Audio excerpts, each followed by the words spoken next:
Hello everyone!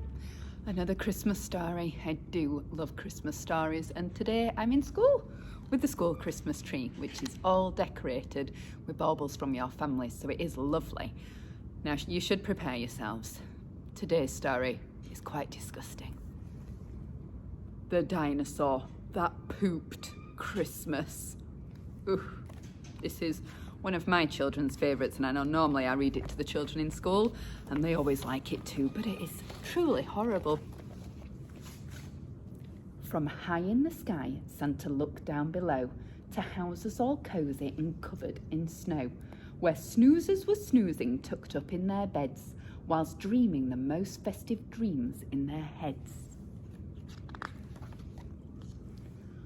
But one boy called Danny, a greedy young chap, the greediest chap on the planet, in fact, was lying awake on his mountain of toys, which stood even taller than most girls and boys. Look at all those presents he's got and toys. But that wasn't enough. Danny still wanted more. He wanted much more than his toy box could store. So Big Santy C said, I'll leave him a present. But this year his present might just be unpleasant. Danny heard such a clatter, his heart skipped a thump. 'Twas the clopping of hoofs going clippety-clump. He bounced out of bed and threw on some clothes and crept down the stairs on his tippy toes. There under the tree were gifts big and small, and a gymongous egg placed in front of them all. An egg? Danny said. Santa brought me an egg? Then out with a quack popped a dinosaur's head. It wasted no time on that cold Christmas morning and started to eat everything without warning. It swallowed the stockings and Christmas cards too, the red fairy lights and the green and the blue. There wasn't a single thing Danny could do except sit and watch as the dinosaur chewed. It chewed and it munched and it crunched on Kris Kringle, the reindeer, the sleigh bells and all things that jingle. But it didn't stop there. There were more things to gobble, much more than the small shiny baubles that bobble. Oh, what's he going to eat next?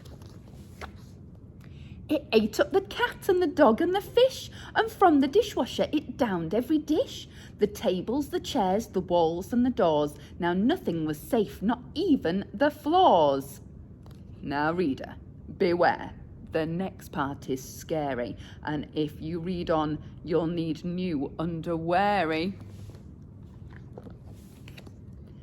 Danny's poor granny was knitting some socks, but the dino had no need for socks, it had lots. So it slurped up her knitting like strings of spaghetti and gobbled up Granny along with the city.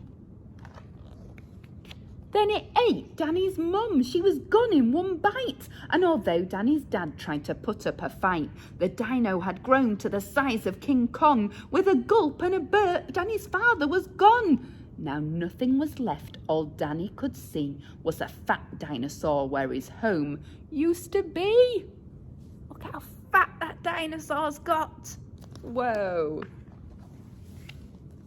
And so, with the thought of no Christmas this year, his tears turned to snowflakes and then disappeared. With the feeling of guilt in the dinosaur's gut, its brain brewed a plan involving its butt. It knew there was only one thing it could do to put Christmas right. It needed to poo.